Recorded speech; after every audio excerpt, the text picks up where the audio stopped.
নমস্কার বন্ধুরা, রমা কুকিংয়ে সবাইকে স্বাগত জানাই। এখন এই বর্ষাকালে বাজারে কিন্তু প্রচুর পরিমাণে ইলিশ মাছ দেখা যাচ্ছে। আর এই সময়ে সবাই আমরা বাড়িতে ইলিশ মাছ দিয়ে নানা রকম রেসিপি বানিয়ে থাকি। আজ আমি আপনাদের সাথে শেয়ার করব একটু অন্যরকমভাবে ইলিশ মাছের রেসিপি। এর আগে ইলিশ মাছের অনেক রেসিপি আপনাদের সাথে শেয়ার করেছি, তবে আজকের যে রেসিপিটা বানিয়ে দেখাবো সেটা কিন্তু এর আগে আপনাদের সাথে শেয়ার করা হয়নি।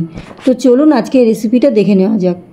গ্যাসটা অন করে এখানে একটা কড়াই বসিয়ে নিয়েছি, দিয়ে দিচ্ছি কিছুটা সর্ষের তেল। তেলটা গরম করে নেব। তেলটা গরম হয়ে গেছে, এই তেলের মধ্যে দিয়ে দিচ্ছি কালো জিরে আর দিয়ে দিচ্ছি কাঁচা লঙ্কা চেরা।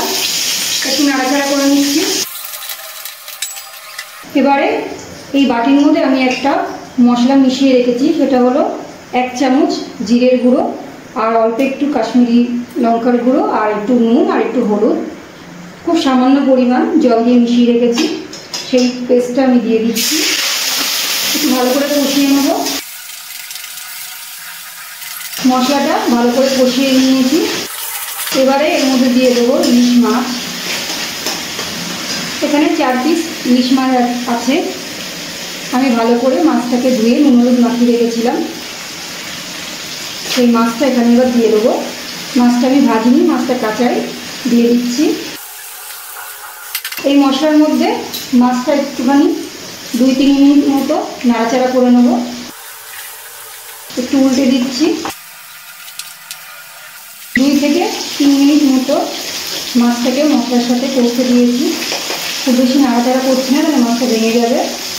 এবার এর মধ্যে দিয়ে দেবো, এখানে আমি সাদা সর্ষে আর কালো সর্ষে ভালো করে শিলনোড়ায় বেটে একদম পুরো জলটা নিয়ে নিয়েছি, আর সর্ষের যে খোসাগুলো আছে সেগুলো ফেলে দিয়েছি, সেটা দিয়ে দিচ্ছি। এর মধ্যে একটু কাঁচা লঙ্কাও বেটে নিয়েছিলাম। এবার একটু এইভাবে নাড়িয়ে দেবো। গ্যাসের ফ্লেমটা হাইতে দিয়ে একটু আগে ফুটতে দেবো। এবারে গ্যাসটাকে একদম লোতে দিয়ে আমি এটা ফুটতে দেবো, যাতে ইলিশ মাছটা সিদ্ধ হয়ে যায়, যেহেতু আমি কাঁচা দিয়েছিলাম। একটু উল্টে পাল্টে দিলাম। একটু ঢাকা দিয়ে দিচ্ছি। ঢাকনাটা তুলে নিচ্ছি। জলটা অনেকটাই শুকিয়ে গেছে। ঝোলটা আমি আর শুকাচ্ছি না, এরকমই রেখে দিচ্ছি। একটু নাড়াচাড়া করে নিচ্ছি, উল্টে পাল্টে দিচ্ছি।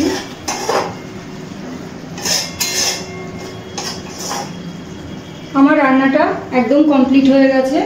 এবার আমি গ্যাসটা অফ করে দিচ্ছি আর একটা পাত্রে নামিয়ে নেব। তৈরি হয়ে গেল ইলিশ মাছের তেল ঝাল। গরম গরম ভাতের সাথে এটা খেতে কিন্তু অসাধারণ লাগে। আমার আজকের রেসিপিটা কেমন লাগলো অবশ্যই কমেন্ট করে জানাবেন। ভালো লাগলে লাইক করবেন, শেয়ার করবেন। যারা নতুন দেখছেন আমার চ্যানেল, সাবস্ক্রাইব করে পাশে থাকা বেল আইকনটা প্রেস করে দেবেন।